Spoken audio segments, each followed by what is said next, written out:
por aceptar nuestra invitación y comentarnos de este problema. Sabemos que este mes de marzo se conmemora el Día Mundial de la Tuberculosis y que de antemano conocemos la frecuencia tan alta que prevalece en la zona en la que vivimos. ¿Nos pudiera decir qué es la tuberculosis de inicio para ir adentrándonos en el tema, por favor? Sí, cómo no. Bueno, ante todo, gracias por la invitación a la doctora Noemí Cabrales y al grupo de médicos de la Sociedad Médica del Hospital Ángeles Tijuana por esta oportunidad de dirigirme ante ustedes con un tema muy interesante.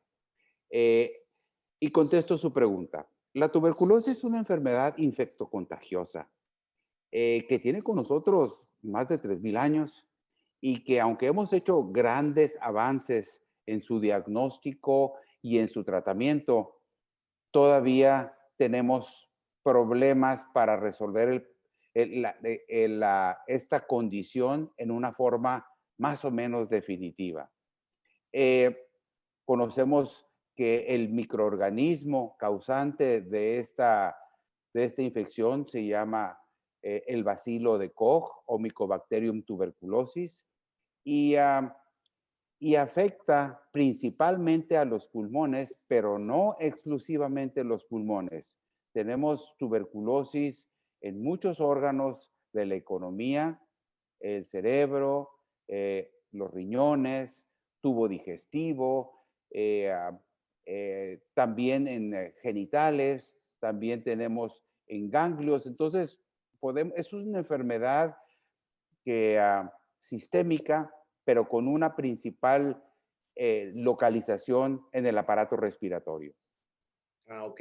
O sea, bueno, definitivamente son múltiples los órganos que lo pueden presentar, pero ¿cómo podemos saber? O sea, nosotros sabemos que en Tijuana tenemos una zona que llamamos endémica. O sea, ¿qué tan frecuente es en nuestra área la tuberculosis? Muy interesante. En el mundo, vamos a situarnos, si no tiene inconveniente, el problema de la tuberculosis es mayor. De hecho, es la infección crónica que más personas mata en el mundo. Eh, en México tenemos alrededor de 1,800 muertes por tuberculosis y Tijuana y el estado, bueno, diríamos Baja California y el estado de Veracruz son los estados que más incidencia de tuberculosis tienen, más o menos 2,000 casos al año reportados de acuerdo a CONAPRES. eh, en el 2016, que es el último año que tenemos registro, pero nos hemos mantenido Baja California Norte y el estado de Veracruz peleándonos el primer lugar de, de casuística en la República Mexicana. Doctor, y sabiendo esa frecuencia, digamos, tan alta, ¿de qué manera podemos saber que tenemos la tuberculosis? ¿O cómo podemos saber que una persona pudiera ser, digamos, tener la posibilidad de hacer ese diagnóstico? Debido a que la tuberculosis pulmonar es la tuberculosis más frecuente, me voy a concentrar en los signos y síntomas de la tuberculosis pulmonar. El paciente con tuberculosis pulmonar tiene principalmente ataque al estado general, porque, como dije antes, es una infección crónica.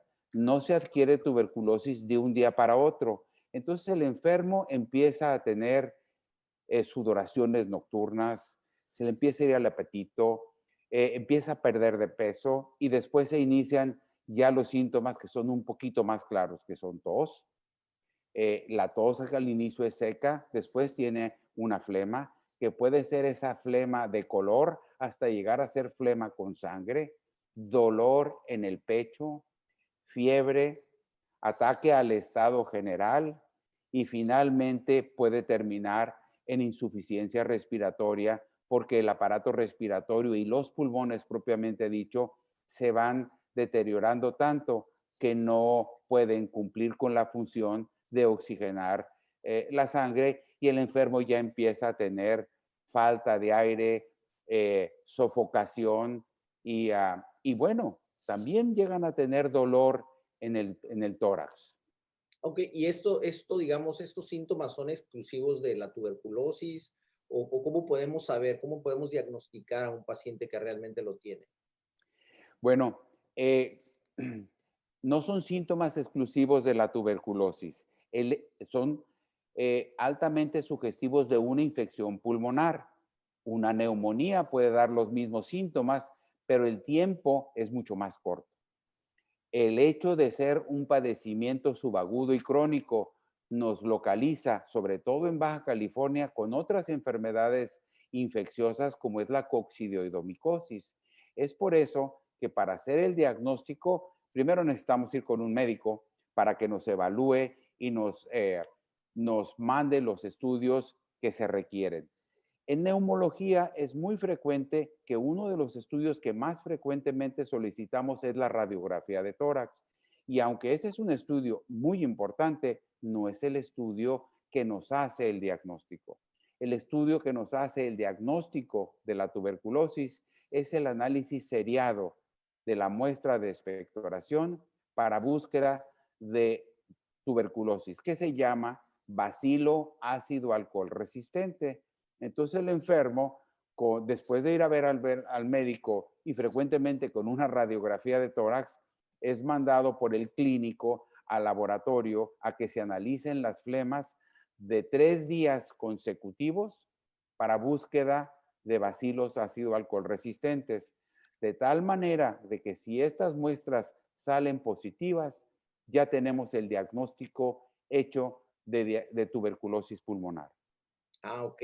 O sea, eh, el paciente, bueno, definitivamente requiere aislar la micobacteria o la bacteria para hacer el diagnóstico, pero algo que generalmente encajonamos a un paciente con el diagnóstico es un paciente típicamente desnutrido o es un paciente, digamos, que sufre hambre, es el típico paciente de calle. ¿Eso es la realidad o cualquier persona puede tener, digamos, cualquiera de nosotros pudiera adquirir la enfermedad? Interesante. Como la enfermedad es infectocontagiosa, por ejemplo, se han visto casos en internos y residentes de los hospitales generales que atienden pacientes con tuberculosis. Entonces, estos compañeros son hombres jóvenes y mujeres jóvenes que al estar en contacto con estos enfermos se contagian y no tienen todo el curso de deterioro, de gran deterioro del estado general, ni los síntomas que estamos acostumbrados a ver en un paciente con tuberculosis avanzada. Claro que finalmente esta enfermedad antes se llamaba tisis y tisis quiere decir el deterioro de, del cuerpo, puede ser deterioro de un ojo, puede ser deterioro de un pulmón, etcétera, etcétera. Entonces el paciente se va consumiendo si no se trata, pero el inicio puede ser en un paciente que solamente tenga síntomas de 3 o 4 semanas y que todavía no se haya mostrado toda la enfermedad en toda la floritura de la sintomatología de estos casos. Ah, ok.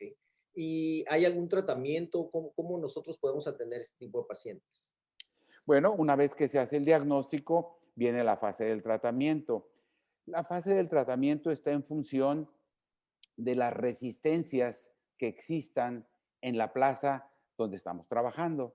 Afortunadamente, en la plaza de Tijuana y de Baja California, las resistencias al Bifidobacterium no son tan altas como en otros países, y esto nos permite usar un tratamiento estandarizado para, para esta enfermedad. El tratamiento es a base de 4 medicamentos en una fase intensiva y luego de 2 medicamentos en fase de sostén. Es importante que una vez que tenemos el paciente diagnosticado, reportarlo a la estadística de la Secretaría de Salud para tener un control de qué tan grave es el problema de la tuberculosis. Muchos de los clínicos a veces se nos olvida hacer esa parte, pero es importante notificarlo para fines estadísticos. El tratamiento es altamente efectivo si se cumple, pero como es un tratamiento relativamente prolongado, muchas veces el enfermo se siente muy bien antes de terminar el tratamiento y entonces deja el tratamiento. Y eso complica las cosas porque eso genera un problema muy serio que se llama resistencia bacteriana. Y la resistencia bacteriana hace que en lugar de usar 4 medicamentos durante 2 meses y 2 medicamentos durante 4 meses, se pase a una forma de tratamiento mucho más compleja y de mucho más tiempo y de más toxicidad. Entonces, es muy importante tratar de hacer entender al enfermo que el tratamiento va a ser altamente efectivo, más de 95% de posibilidades de éxito si toma su tratamiento como está indicado. 2 meses de tratamiento intensivo y 4 meses de tratamiento de sostén con una vigilancia médica. A mí me gusta ver a mis enfermos mensualmente porque el medicamento es pesado para algunos enfermos. Entonces, hay que estarle ayudando con medicamentos complementarios para tratar de hacer que el tratamiento no sea tan incómodo. Ah, ok, pues muy interesante, doctor. Pues pudiéramos decir que, bueno, con esta frecuencia tan alta no somos exentos cualquier persona de tener la infección, ¿no? Como usted comenta. Y bueno, definitivamente la atención y el diagnóstico a tiempo nos va a llevar a la curación de la enfermedad, que muchas veces se piensa que pudiera no llegarse, ¿no? Sí, efectivamente. Y ese es uno de los problemas que no hemos podido resolver de un tratamiento prolongado. Los enfermos se desesperan, se sienten mucho mejor después de 2 meses y suspenden el tratamiento. Y sí, se sienten bien por los próximos 6 meses, pero pueden recaer y entonces las cosas ya son mucho más complicadas porque, como estaba empezando a decir, el tratamiento original ya no va a funcionar. Y entonces tenemos que buscar medicamentos alternos, buscar estudios especiales para poder ver qué medicamentos son los que le van a ser efectivos en este tratamiento, que en lugar de ser de 6 meses, ahora puede que sea de 1 año o a veces hasta 2, de acuerdo a los medicamentos que se tengan que usar. No, perfecto. Pues muchísimas gracias, doctor. No sé si quisiera agregar digamos, algún consejo, alguna situación especial.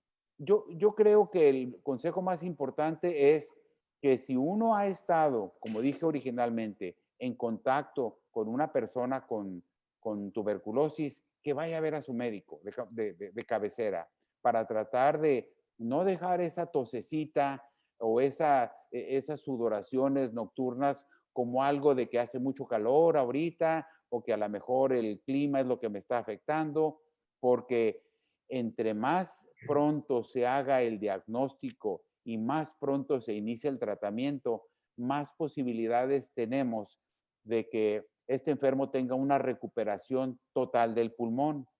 Porque si dejamos los casos muy avanzados, aunque tengamos un porcentaje muy alto de curación, hay pacientes que quedan con lesiones pulmonares que no se van a recuperar completamente. Entonces, como muchas cosas en medicina, si las podemos diagnosticar temprano, vamos a ofrecerle al enfermo una recuperación completa. No, pues muchísimas gracias, doctor. En serio, nos agradecemos mucho compartir su experiencia, que realmente es muy vasta en este campo.